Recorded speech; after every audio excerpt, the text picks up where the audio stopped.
we're gonna set up for an exciting day for tomorrow for sure. Yeah, and we'll sometimes and oftentimes really see some of these really fast times run on day one. Yeah, they're fresh and they haven't had to run the day before, especially in the sprint events. You'll see some really, really fast times. Yeah, especially in this first race here, if someone runs a fast PR time, like they're making a name and they're going to be forced to reckon with tomorrow in the final. Lanes, take a look at lane 1, Edward Williams Jr. as they're in the blocks. Lane 4 with Dwayne Kaiser. He has the second best time.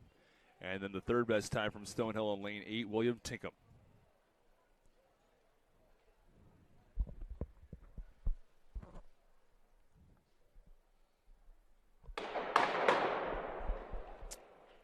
And we'll do it again.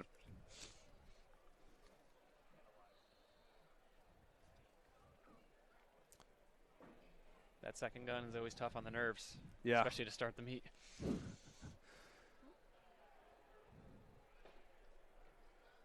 Let's see if there's going to be any disqualifications here. Looks like they're in lane 1 right now. They're waving the red flag. That means possibly a DQ here. Edward Williams Jr. again. That's he huge. had the top time from this first heat. That's the defending champion. Yeah, and he's been disqualified here in the preliminaries. Well, there's a big storyline right off the bat. Your defending champ he's been DQ'd from the prelim. And we talked about this earlier. This is a CCSU team that probably needs everything to go right if they're going to take the title. That he was a runner that was, they'd hoped to win 10 points for him, and he won't be doing that as he's been disqualified.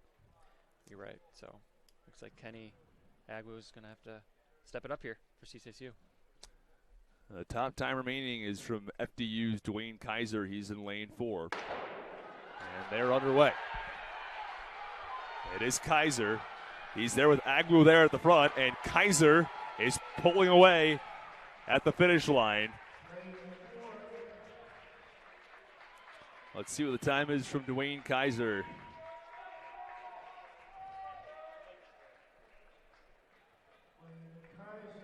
Very clean over the hurdles for Kaiser. Looked pretty easy for him, so he should be feeling good about that. As we'll give you those times as soon as they come in.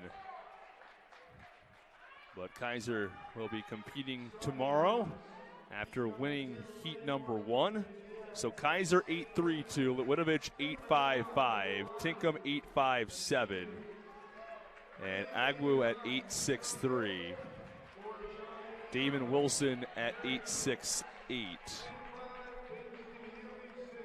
You got to wonder, though, if Ed Williams was in that heat, if it would have been a little quicker, because him and Dwayne definitely would have been, neck and neck there and would have been pushing each other, which would have resulted in the rest of the field doing the same, chasing them. So a little bit slower time-wise there overall. So we'll have to see, how that shapes up in the next heat, if some more runners can sneak into the final based on time.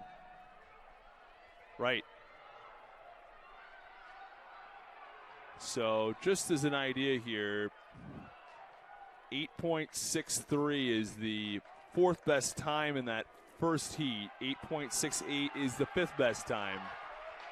It is the top runner from each heat and the next 3 best times. So theoretically, you're looking at top 4, but that 5th time is an 8.68 in case the second heat happens to be a little bit slower. Take a look at lane 1. That's where David Nyang is from St. Francis.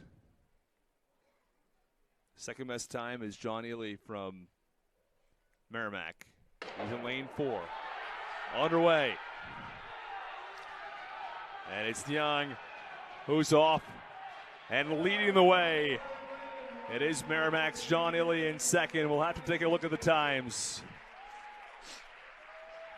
But Nyang will certainly be progressing, and you'd have to think that Ely will be as well.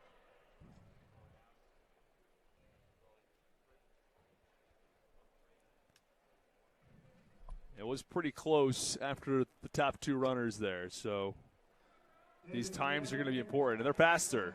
Yep. 8.19 for Nyang, Ely at 8.29.